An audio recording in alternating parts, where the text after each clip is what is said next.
Ganun pa rin po. Anyway, good to see you back dito po sa ating Best Lord Service. At batiin niyo naman yung katabi niyo at sabihin niyo na good afternoon.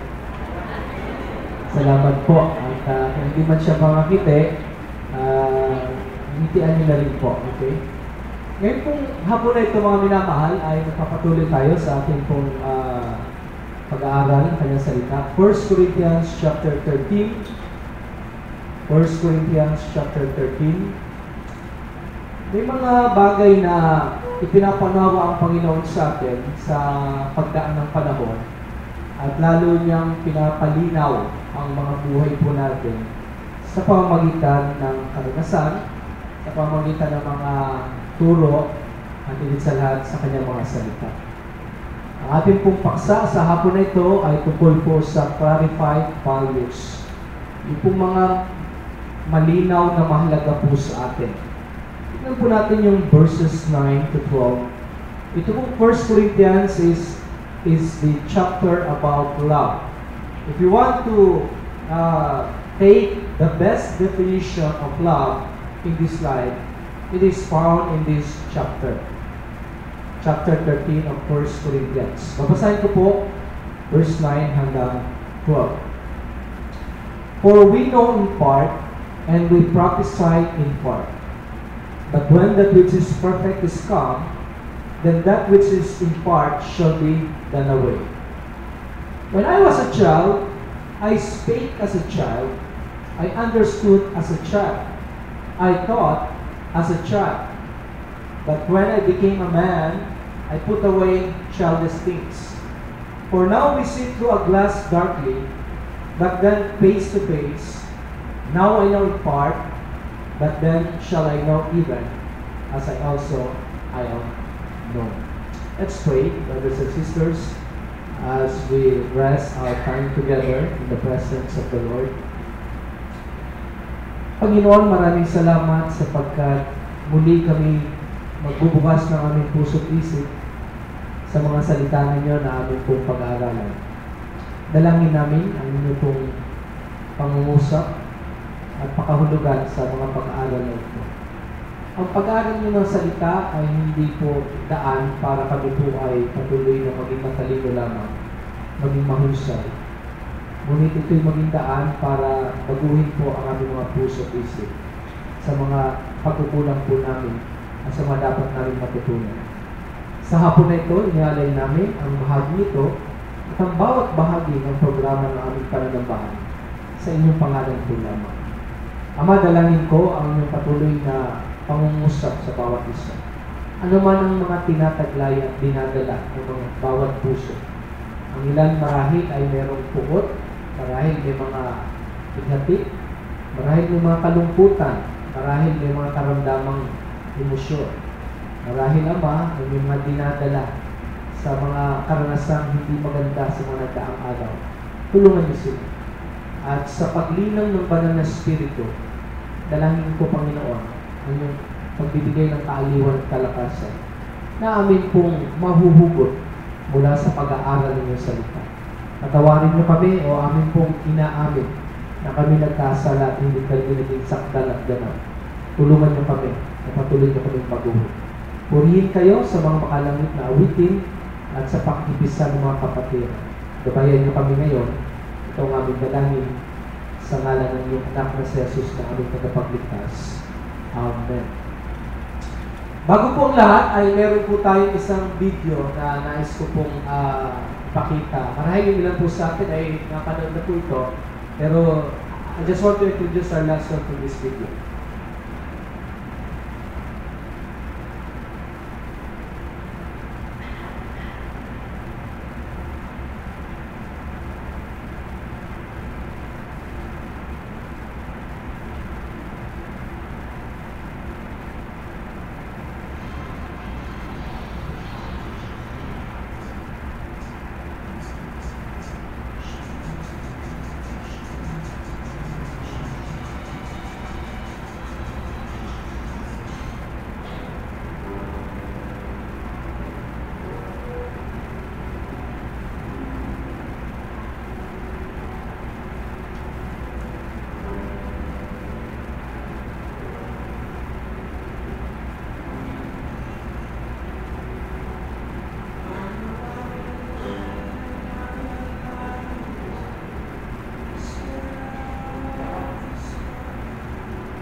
Thank you so much po. Marahil napakalinaw ng mensahe ng video, no? Doon po sa tinatawag na mga halimbawa na dapat natin ipakita sa mga sumusunod po sa atin.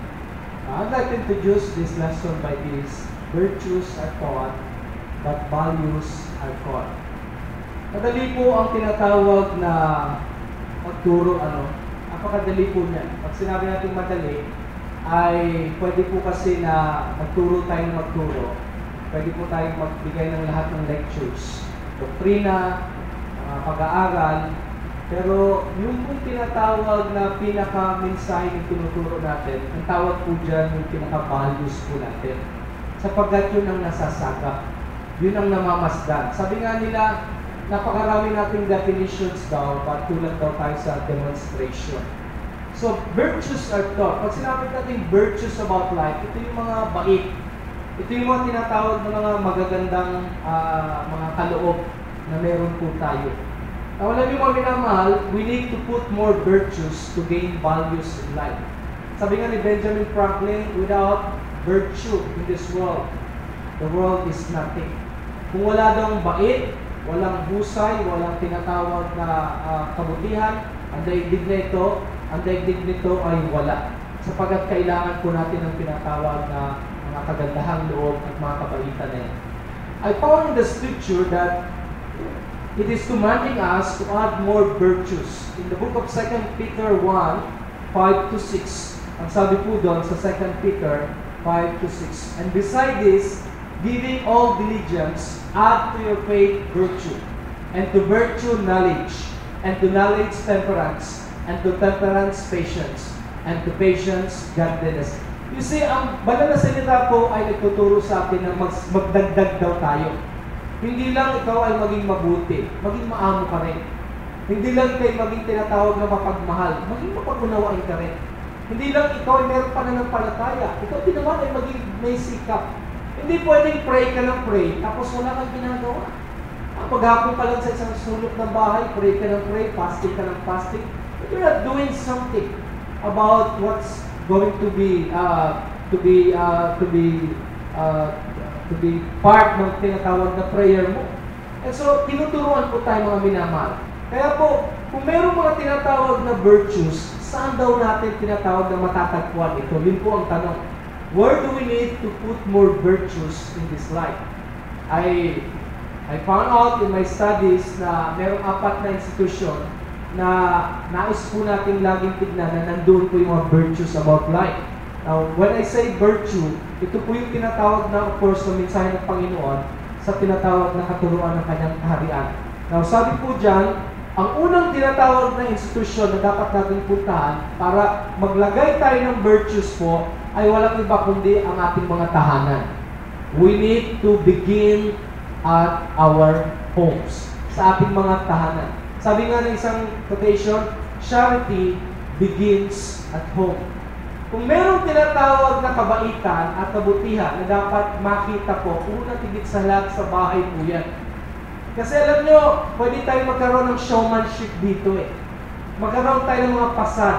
Yung bang, we put all these religious rigors, diba? Nakabarong ka, nakasalamin ka, napakadesente mo, pero pagdating mo sa tunay ng mga tao na nakakakilala sa'yo, yun ang magbibigay ng sukat kung sino ka. Kaya ang pinakamagandang sukat niyan sa mga mananampalataya is to ask their neighbors who you are. Okay? Is to ask those office mates and classmates who you are. If you are really somebody who is a true Christian by nature. So, sa bahay po, kaya nga, kung mayroong tinatawag na mga ministerial people sa church, dapat unang tigit sa lahat, maganda ang testimony mo sa bahay mo. Maganda ang tinatawag na relasyon mo sa mga magulang mo. Kahit ang mga magulang mo hindi mananampalataya, dapat maganda ang relasyon mo sa kanila. Sa mga kapatid mo, your siblings, dapat. Bakit po? Kasi charity begins at home, mga kapatid. In fact, nalaman po natin sa book ng Peter, di ba? Na yung mga asawang babae na meron silang mga esposo na mga hindi mananampalataya, ina-advise ni Peter na hindi po yung mga adornment outside, yung mga apparels outside ang kanilang pagandahin, kundi yung tinatawag na kalooban po nila para mawin po nila yung mister nilang unsaved. And so, if there's one institution we have to begin with adding more virtues, it's in our homes. In Proverbs 15:17, ang sabi po doon, better is a dinner of herbs where love is than a stalled ox and hatred. Mas maigi na siguro kumakain ka ng gulay na may pag-ibig kesa naman na meron kayong pagkain mula sa Outback. Okay? May McRibs ka. Meron kang mga masasarap na mga meat, pero wala namang pag-ibig. Ang ibig kasi sabihin ng talatang yon, hindi mahalaga na ang ulam mo, ang pagkain mo ay hindi mamahalin, basta't merong tinatawag na pag-ibig. So napakaganda pong larawan yan sa isang tahanan, na kahit nagdidildil kayo ng asin, okay, target yan, pero nandun ang pag-ibig. So kung merong isang institusyon na lalagyan po natin ng tinatawag na virtues, walang iba po kundi ang ating mga tahanan. Pangalawa, mga minamahal, titingnan po natin ito yung pong ating simbahan. Simbahan, because judgment must begin first at the house of God. In the book of 2 Peter, 1 Peter, 4:17, ang sabi po ni Apostle Peter dito, for the time is come that judgment must begin at the house of God. If it first begin at us, what shall the end be of them that obey not the gospel of God? Hinahalitulad po dito ang mga anak ng Diyos at hindi anak ng Diyos. Na parang sinasabi ni Apostle Peter, tayo nga ang hahatulan lalo naman yung mga unsaved. Ano pa ang tinatawag na magiging dulo po nila?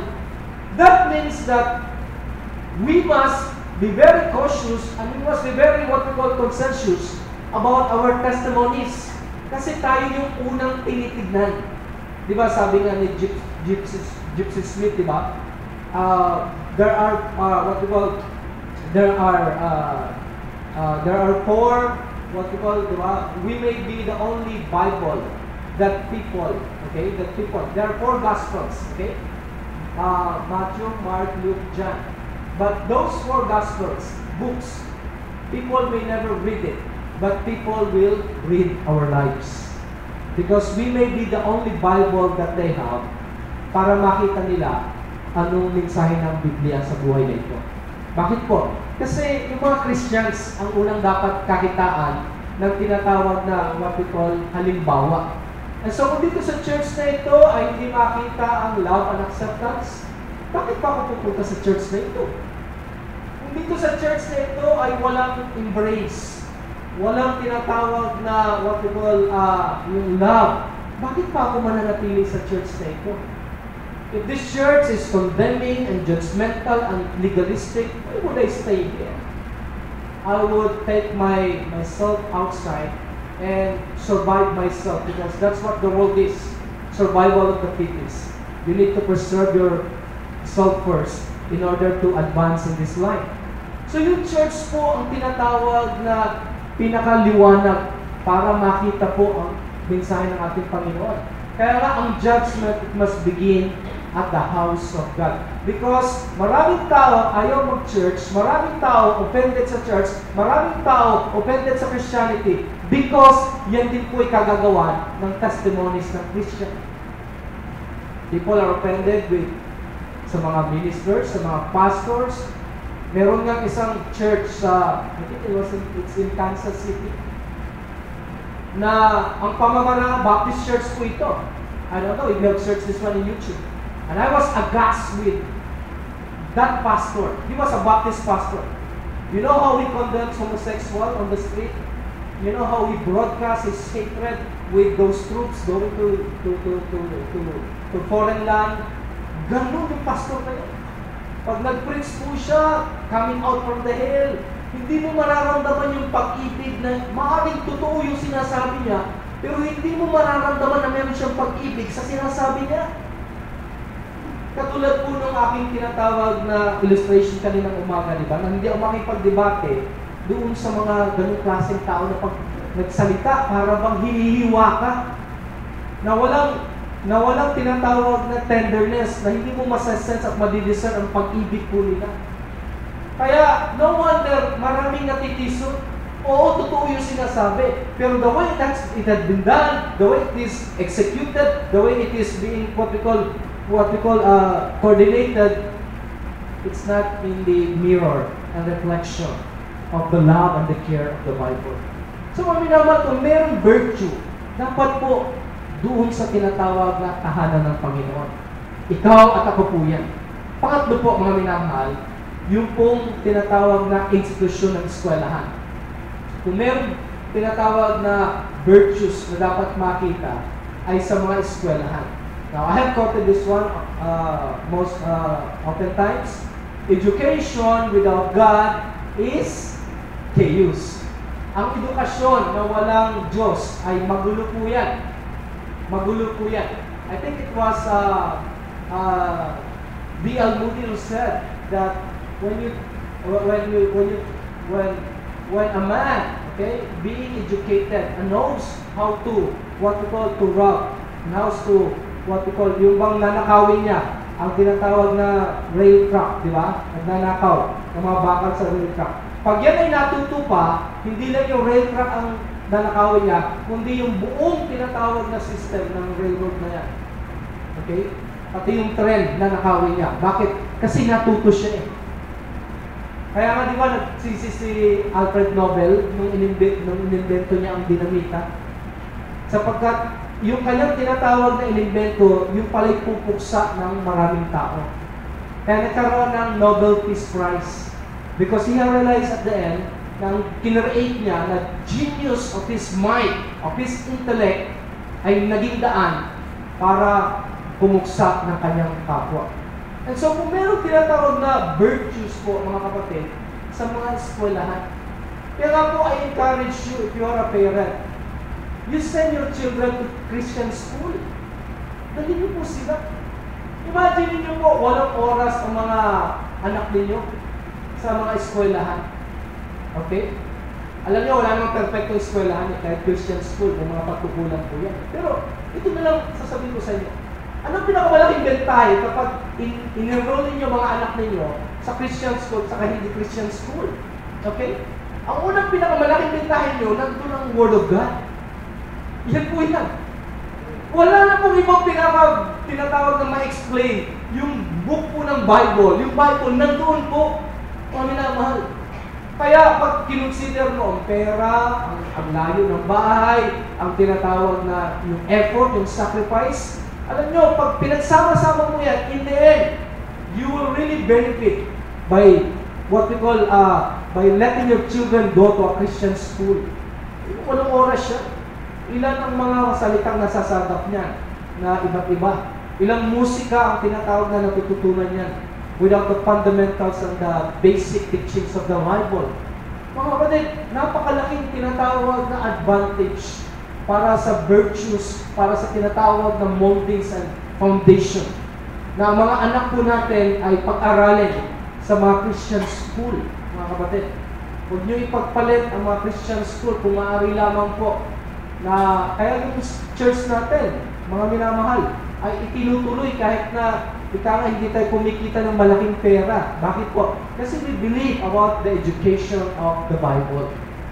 Mga kapatid, education without God is chaos.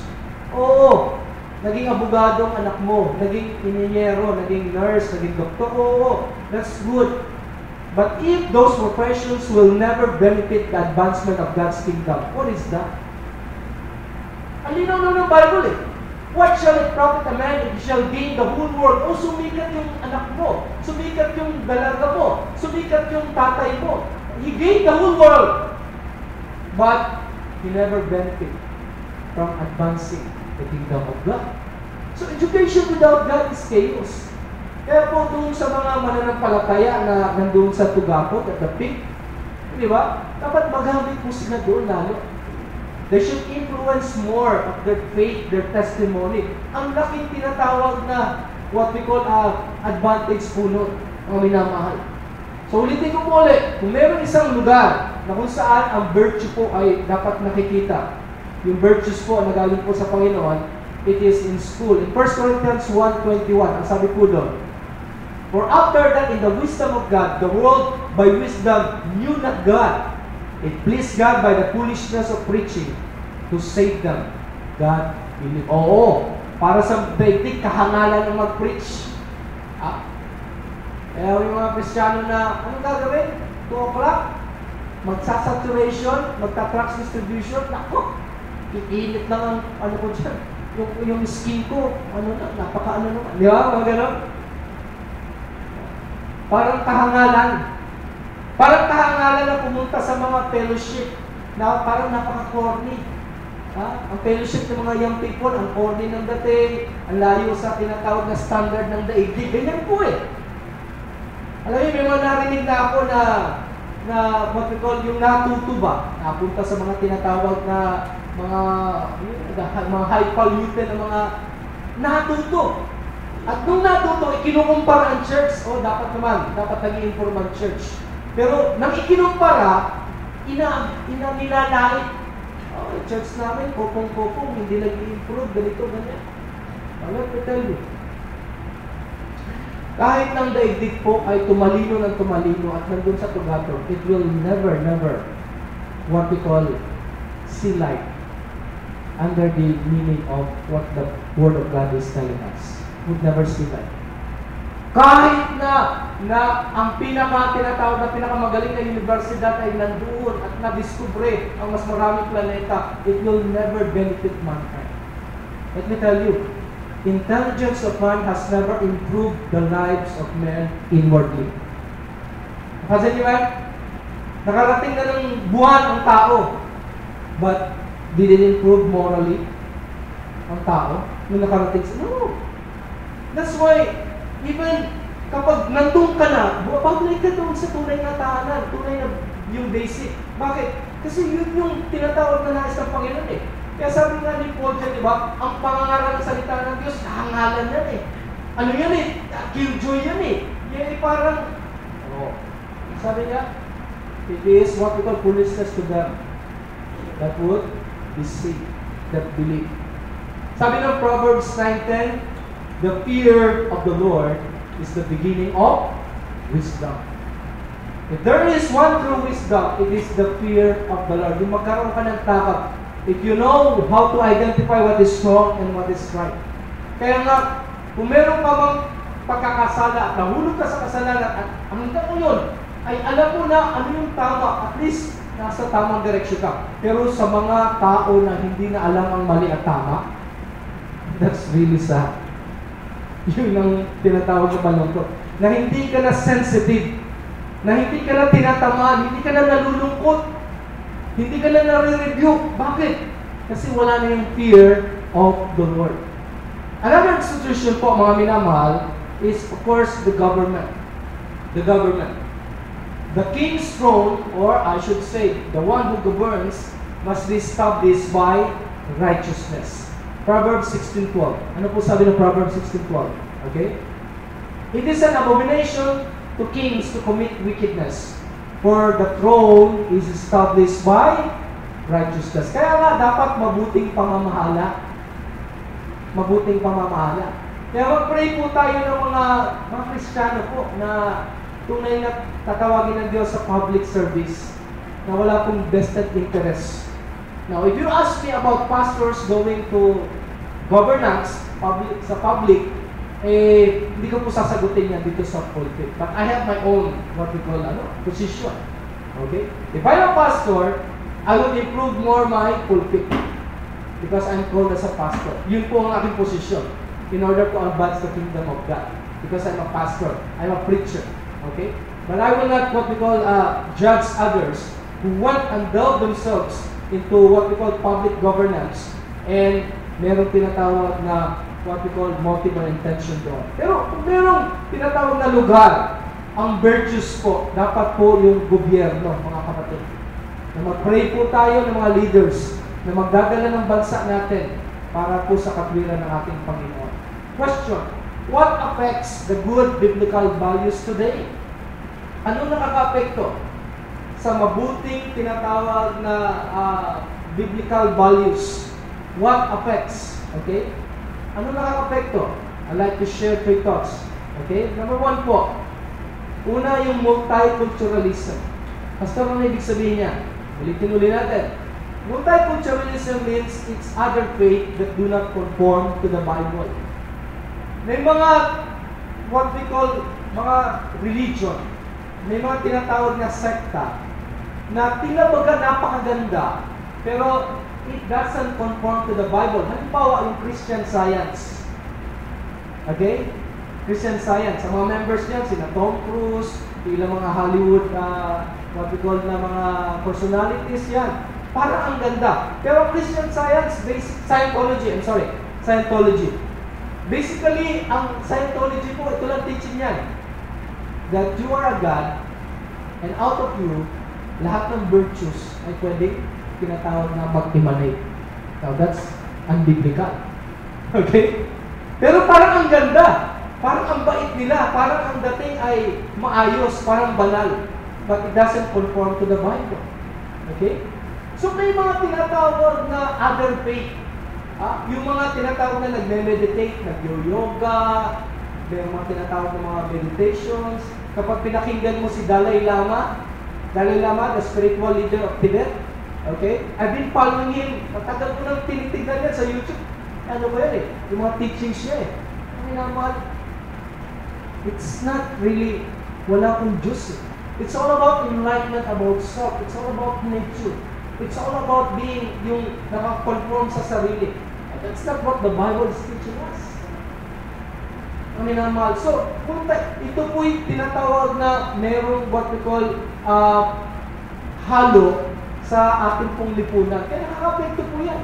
Kaya yung mga tao confused kasi sabihin nila, ano ba yan yung Bible? Parehas lang naman kami. Mabait naman sila, mabait din naman ako eh. Bakit? Because of the effect of multiculturalism. Ano pa po? Yung monoculturalism. Okay? Monoculturalism. I'm sorry sabi po dyan, sa monoculturalism po, mga minamahal, ay, I'm sorry.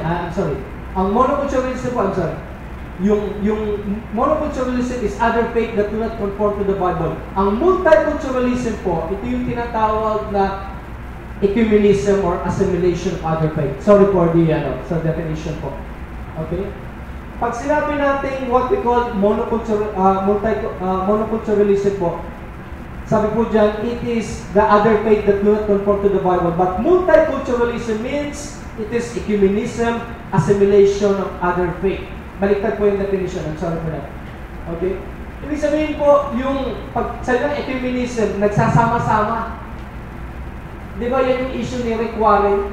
Di ba? You know, I have quoted Rick Warren so many times on this pulpit. Tama naman yung mga ibang sinasabi niya. Tama yung mga sinasabi niya, ibang teachings niya, tama. Pero ang delikado po, ang minamahal, is that nagsisimula na siyang yung teaching ng Islam na parang ang si Allah ay katulad ni Jesus Christ din, medyo sabit po yun eh. Okay? Sabit po siya eh. I was blessed with Purpose-Driven Life, I was blessed with those books. May mga ilang points doon. Pero nung nag-delve siya sa Islam, delikado na yun eh. Kaya doon nung makikita na yung falling away. Hanga ako kay Billy Graham. Pero habang tumatanda po siya, I hope I'm not being misinterpreted here. Pero si Billy Graham ngayon, mas matanda na siya, mas pinaluma na ng panahon, nag-soft na ang kanyang stance. Kaya masasabi mo sa kanya na, compromiser na ba itong dating tinatawag na evangelist na ito? Kapag nag-preach, napakatigas ng preaching niya laban sa ibang tinatawag na sekta na hindi po umaayon sa Bible. But Billy Graham is quite different now than he is old. Masabi niya, parang sina Joel Austin yan eh. Pag nag-preach yan, puro pag-ibig, ini-embrace, at walang tinatawag na conviction na, we don't condemn people. Let me tell you, meron tayong tinatawag na conformity with our biblical conviction and standard. Hindi po nawawala yun, mga minamahal. Bantayan natin yan sa buhay po natin. Yung musika, yung tinatawag. Makikita niyo po, si Pastor, may mga pictures po dyan ng Hollywood. Again, ulitin ko po ulit. I'm not promoting that. It's a part of the relevance and proximity, the way I illustrate it. But let me tell you, ang mensahe po natin yung salita ng Diyos. Sa mga minamahal, Monoculturalism, multiculturalism. Sama-sama. Panghuli po, of course, yung secularism. God is being displaced out. Ang Diyos ay hindi na po kasama. Kaya may mga college students tayo pagdating sa college, ayun, may falling away. Kasi bakit? Ang mga kahalubilo, walang ano sa God. Sasabihin nila, what? Sunday, punta kayo ng church. You're too legalistic. You will be affected there. Because they will not stand on something na kung saan, doon sa ating tinatawag na tinuturo, ay manindigan tayo. Now, I'm not talking about being legalistic. Okay? I'm not talking about that. But we're trying to look at this, na ang Diyos po ay inilalabas na. Nagpe-pray pa ba kayo bilang mga Kristiyano? Sa public? Sa bahay, nagpe-pray pa ba kayo? Kasi, kayo po ba ay tinatawag na sensitive pa sa testimonies nyo sa inyong work? The way you transact business. Kasi pag hindi na, secularism na po yan eh. God is displaced out. Gumagawa ka ng desisyon sa buhay mo, pero hindi mo kinukonsulta ang Panginoon. Ibang tao ang tinatawag na nilalapitan mo. God is being displaced out. So, it really affects the good biblical values today. So, what should Christians need to realize about its values? Katulad po ng binasa po natin. Ano ang mga realizations natin dito? Yung pong sa pagdaan ng panahon na maging malinaw pa kung ano mahalaga po sa atin. Verse 9 po, ang sabi dyan, we only know in part. Sabi po ni Apostle Paul, for we know in part and we prophesy in part. Bakit po? Kasi alam nyo, habang nandito po tayo sa lupa, okay, hindi po natin alam lahat eh. Hindi po natin wala po tayong tinatawag na what we call yung tayo lang exclusivity na tayo po'y tinatawag na alam natin lahat. No, we only know in part. That's why Paul was telling here, pag nangangaral ka, pag ikay natuturo, bahagi na. We only what we call do fractions of this life. Kaya mga minamahal, bawasan mo pa yan. Hindi ka magbasa ng Biblia, hindi ka umatin ng mga Christian gatherings, bawasan mo yan. Wala mo namang matitira sa'yo. Wala na. Kaya nga, yung mga values po natin, kunti lang yan eh. Kumbaga, hindi natin masakop lahat eh. Kaya, you have to keep establishing your values. And where do you go to keep your values aright? Minamahal, you go to the right source. Kaya lagi natin sinasabihan, masyado bang legalistic na pastor yung pagsisimba? Hindi po siya. Because these are venues that you will benefit a lot. Magulang, pipilitin mo ba anak mo, i-cheer up mo ba anak mo na laging nanonood ng sine pag-araw ng linggo kaysa ganda sa church? Mamili ka. Mamili ka. Patatalinohan mo mga anak mo para ang kanyang tinatawag na makita ang kanyang galing, husay, by letting him out of the values and the culture of the Bible. Mamili ka, magulang. Mamili ka. Kanina na-mention ko, may mga tinatawag na artista sa pininakang cabinet na galing sa Christian school. Nung nandun na artista na, ayun, gubad-ubad na. Nawala na ang values. Nawala na ang virtues. Bakit? Wala, nilamon ng daigdig eh. We only know in part. So, kung yung ilang bahagi pa, yung 2 oras ng pagsisimba, yung quiet time mo, inalis mo pa yan, yung pagsama mo sa mga home Bible study, winala mo pa yan, hindi mo ginawang priority yan, ano na matitira sa'yo? Kaya wala ka nang magiging values mo, lagi ka dyan sa television, lagi ka dyan sa recreation na yan, ang values mo, ako nagbabalak na mag-punta sa this summer with my sons, di ba? May mga tao na ang values nila, magpalaki na ng katawan, magpaganda ng katawan, harapang sa nakaskat sila, na bumubukol yung 2 dito. Di ba? Yun na ang values nila. Hindi ko, mag-gym nga kami. Yun yung mga tao, yun lang. Magpakilis ng mukha, magpaganda ng tinatawag na hair, magpataas ng hair. Yun na ang values nila. Maganda mga, doon lang umiinom. Good luck. Ipagpapalit ang mga bahagi na para sa ikatutunan ng Panginoon. Mga minamahal. We only know in part. Pangalawa po, sabi diyan, God will perfect our values. In verse 10, ang sabi po diyan, but when that which is perfect is come, then that which is in part shall be done away. Alam nyo, yan po ang ginagawa ng Panginoon sa atin. Sa pagdaan ng panahon, habang tayo po ay lumalalim, lalo ding lumalalim ang tinatawag na virtues at values natin sa buhay natin. Hindi po ba? Nakikinig ako ng preaching this afternoon. Habang ako'y, isa kasi sa mga, ano po, ano ako eh, ano ba yun? Sa sound, not visual, auditorium ko eh. Pag nag-aaral ako ng Bible, bago pag-aaral ng Bible at magbasa, nakikinig po ako ng iba't ibang preaching. Okay. Sabi nung isang preacher na pinapakinggan ko, ang mga tao daw, habang tumatanda, dapat lalong bumabait. Tama ba yun, Nanay Nelly? Nanay Nelly, tama ba yun? Diba, ganun po yan eh. Kasi alam nyo, sabi nga nila, may mga matatanda daw na habang tumatanda ng paurong. Nakasimangang lagi, masama ang loob, ang daming mga tinatawag na mga bitterness. Pero pag hindi tumanda na, lumaon na sa buhay, kumbaga naranasan mo ng iba't ibang tinatawag na pangyayari sa buhay. Kaya mo ng tinatawag na dalhin. Di ba? Bakit? Pinasakdal ka na eh. Para kang suka na pinaumbong na. Parang sukang paumbong. Di ba? Na kahit maasim, masarap sausawan ng chicharon. Di ba? Di ba? Kasi sumarap na eh. Ang ibig ko sabihin, ang Diyos po, pinasarap ka, pinaganap ka. Kaya mga minamahal, lalong nagiging malinaw. Kakapunta mo ng church, kakabasa mo ng Bible, ang priority mo, yung seek first the kingdom of God, kahit na isang tinatawag na top-notch engineer ka dyan, nandiyan ka sa tinatawag na opisina mo, pero yun ang priority mo. Merong pamangkin si Ate Malu. Pamangkin si Ate Malu, na isang member ng isang evangelical church.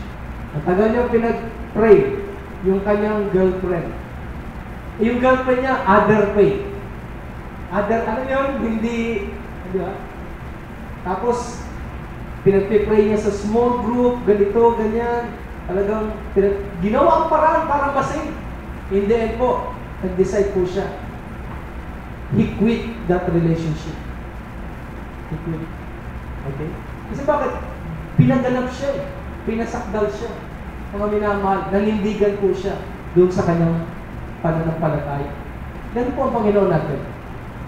What should Christians need to realize about its value? Una po, kunti lang alam natin. Pangalawa, ang Diyos ang magbibigay ng kasakdalan. Pangatlo po, we should become better as we progress in years with our values. Sabi ni Apostle Paul, when I was a child, I spake as a child. I understood as a child. I thought as a child. But when I became a man, I put away childish things. Natisod na ba kayo sa church? Sino dito natisod sa church? Ako po, 2 kamay ang itataas ko kung pwede lang yung pa. Ako po, maraming beses na ako natisod sa church na to. I started in 1987 in this church. Maraming beses na po ako natisod. Okay? Maraming beses na po. Pero alam nyo, yung mga pananatisod ka, nasaktan ka emotionally, na-abuse ka verbally.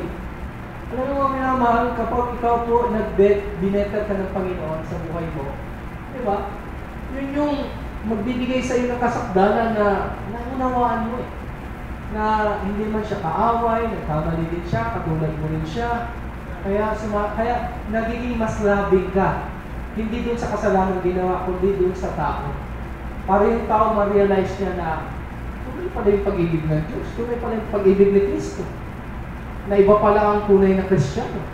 We should become better as we progress in years with our values. So ngayong hapon po, as I close, mabilis na po ito, itong tatlong outline na ito na natitira.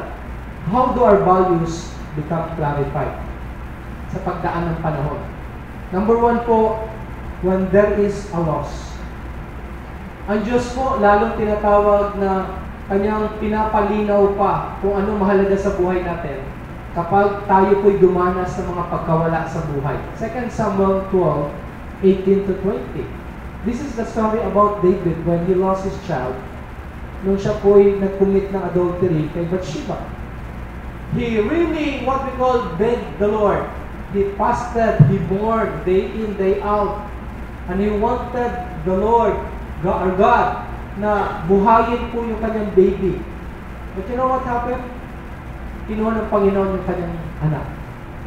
At sabi po dito sa verse 18, "And it came to pass on the 7th day that the child died, and the servants of David feared to tell him that the child was dead. For they said, Behold, while the child was yet alive, we spake unto him, and he would not hearken unto our voice. How will he then vex himself, if we tell him that the child is dead?" Verse 19. "But when David saw that the servants whispered, David perceived that the child was dead. Therefore David said unto his servants, Is the child dead? And they said, He is dead." What did he do? "Then David arose from the earth, and washed, and anointed himself, and changed his apparel, and came into the house of the Lord, and worshiped." Alam nyo, clarified values. Kaya sa buhay natin, tinatanggalan tayo ng Diyos eh. Maaaring yung loved one natin, nanay natin, tatay natin, anak natin, o di kaya trabaho, o di kaya yung loss of health, tinatanggalan tayo. But when we realize that it was meant for us, that God sent it, then yun po yung tinatawag na nagiging mas malinaw kung ano mahalaga sa buhay po natin. Mas malinaw. We were having our small group last Thursday sa mga leaders. Okay? At isa sa mga nakasama kong small group sa mga leaders, sabi niya, ako may pain ako eh. Saturated ako ng pain sa katawan. Pero dumating ako sa point na yung pain na meron ako, ang binigay ng Panginoon talaga sa akin, ma-release ako, hindi sa pain ng katawan ko, kundi yung aking kaluluwa ay magkaroon ng tinatawag na kagalingan out of that pain. Kasi mas naging malinaw sa kanya. Alam niya na yung katawang lupa magkakasakit eh. Masasaktan. Pero mas mahalaga niya tamang perspektibo niya. Dahil mula sa karamdaman na yun, emosyon or tinatawag na sa kaluluwa, meron tinatawag na clarified values. Mas malinaw ang kanyang pag-aunawa. So, kung minamahal, maray may mga inaalis ang Diyos sa iyo, may mga tinanggal. At pagkatapos ng pagtanggal na yan, ay hope na yung tinatawag na virtues at yung values ay mas lalong malinaw. Pangalo po, paano po nagiging malinaw ang ating kung ano mahalaga sa atin? Not only when there is a loss, but when there is a life. Pag may buhay. Luke chapter 2, 25 to 30. This was the story about Simeon. And Simeon was a man waiting for the Savior. And Jesus came. Nung siya po'y dinala, mga minamahal, yung sanggol na yan, okay? Dinala yung bata. Doon po sa templo. Si Simeon po, nung makita niya po ang batang si Jesus, ang sabi niya, pwede na akong mamatay. Kukwento ko nila po, no? From verses 25, pwede na akong mamatay. Bakit? Nakita niya na yung tunay na buhay. So, sabihin mo sa katabi mo na pwede na akong mamatay. Hindi. Kasi ligtas na ako. Hindi po. Di ba? When there is a life, di ba? Yan po yung clarified values eh. Alam niyo, kay Simeon po, ang mensahe sa kanya, yung kaligtasan ng buhay. Alam niyo, ako po, sa aking application, when there is a life about clarified values, mas mahalaga po ang tinatawag na relasyon kaysa sa mga bagay-bagay dito sa lupa. Iyan po yung pinakadulo eh. Doon ko po na-realize na nagkaaway tayo dyan ni Lynn, hindi tayo nagkasundo. Di ba? Ayaw mong tinatawag na hindi mo matanggap yung ating pagiging yung conflict natin. Talaga sumama ang loob mo.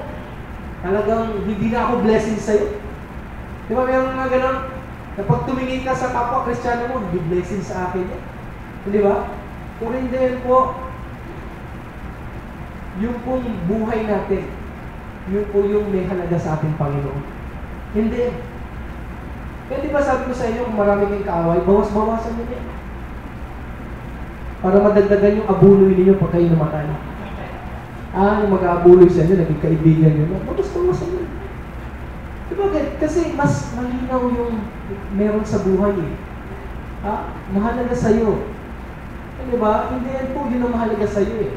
Kaya di ba may mga anak na nagkasala? Di ba? Halimbawa, nagtanan yan, lumayo sa bahay, nagrebelde. Ano pong nagiging dulo? Pag bumalik po yan, yakap po ng magulang yan eh. Bakit? Yung buhay. Clarified values. Mas malinaw po ang tinatawag na nagiging pinsala. Panghuli po. When there is a learning from God, our values become clarified. Kapag may pagkatuto. One of the verses that I would often use is in Psalm 119:71. It is good for me that I have been afflicted, that I might learn thy statutes. Kaya, hindi naman po nananakit ang Panginoon, pero ang Diyos, nananakit lang po siya sa atin. Tinatapit niya po tayo. Para po tayo matuto. Ang minamahal, nakakaranas ka ng kalungkutan ngayon, ariin mo na magpasalamat ka. Kasi ako nakakaranas ng kalungkutan eh. May mga discouragement ako, may mga basic desires po ako na hindi nangyayari. Pag may mga inconvenience ka, di ba? Pero pag pumikit ka at binilang mo naman ang maraming blessings mo, kumpara doon sa inconvenience mo, what is that? Para maghinanakit ka at ikaw ay mag-quit at mag-discourage. Ang minamahal, when there is learning from God, our values become clarified. As I close, we often don't value what we already have. Madalas po ganun eh. Yung meron tayo, hindi natin pinapahalagahan. Katulad ng alin po, yung Diyos na nangungusap sa atin. Every Sunday, every time that you open your Bible sa quiet time, nangungusap po siya. In fact, sabi ng, I think it was in Psalm 62 or 63, God that spoken wise, twice have I heard this, the power belonging unto the Lord. It was King David who penned it. Pero ganun eh. Kasi hindi natin, ang Diyos nangungusap na sa atin. May mga tinatawag na experiences po tayo sa trabaho, sa pag-aaral, sa mister natin. Nangungusap na siya eh. Pero hindi natin pinapahalagaan. Hindi rin natin pinapahalagaan na ang buhay ay maikli. Maikli. Nanay-nali. Alam niyo, 80 bonus na po siya eh. Kasi sa Bible, dapat ang buhay po, 70 lang. 70 lang po. Sabi ng Psalm 90, 70 lang. Nanay-nai, 80 na po kayo.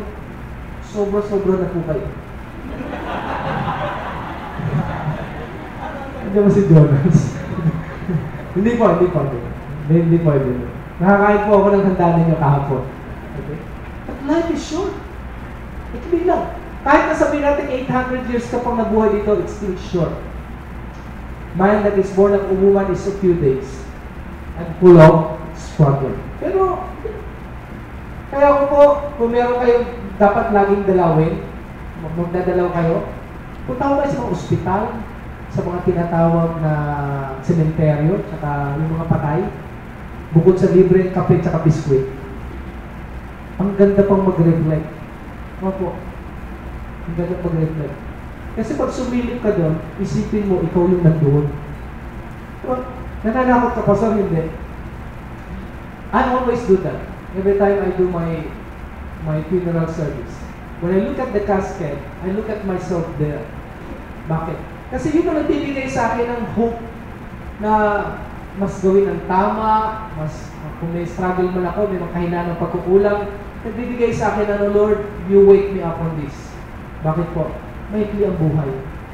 At nagbibigay din encouragement sa akin para magpatuloy na ipangaral ang Ebanghelyo ng Panginoon.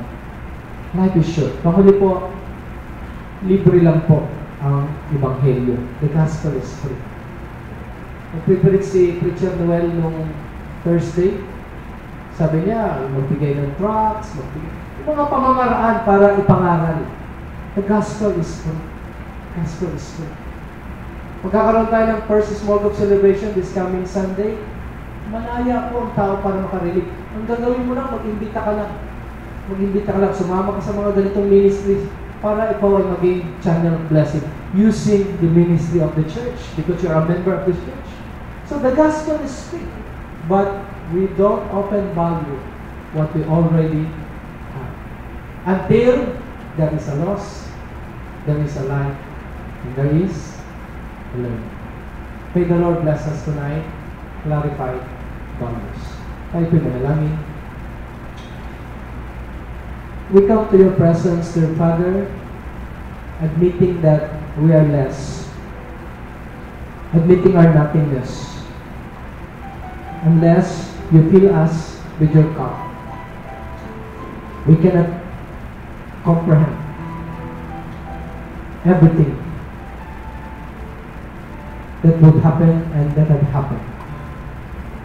And dear Lord, salamat po sapagkat may mga venues katulad ng church, Bible, ministries, na para po, Panginoon, ang virtues ay lumaganap at magkaroon po kami ng tamang halaga sa buhay na ito. Panginoon, patawarin niyo kami kung meron kami mga binavalue na hindi naman talaga mahalaga. Patawad po. At tulungan niyo kami na sa lahat ng aming mga ginaganap at ginagawa ay kasama kayo doon, Panginoon. Whether it's in sports, whether it's in recreation, whether it's all about our career, whether it's all about our education, help us, Lord, na kayo po ang maging values namin, ang value system namin sa larangan na kung saan ay naroon kami. At papasalamat kami, may mga misyonero, may mga Christian workers, may mga Christian school, may mga Christian organizations. Pasalamat kami. Kasi alam po namin, yun ang mga channels ninyo para lalo pang lumaganap ang virtues sa lupang ito sa pamagitan ng pagtuturo na si Kristo ang tagapagligtas at ang nagbibigay ng buhay walang hanggan sa mga taong nagsisi at kanilang mga pagkakasala. At magkaroon silang buhay walang hanggan, magkaroon ng maayos na katotoo. Salamat po. But Lord, meron din mga professed Christians sa mga churches that are not really doing your values. I pray tonight that you would touch the heart of those people. I pray, dear Father, na ma-awaken po yung mga hindi nagdadala ng tamang values ng iyong mga salita, ng iyong mga tinuturo.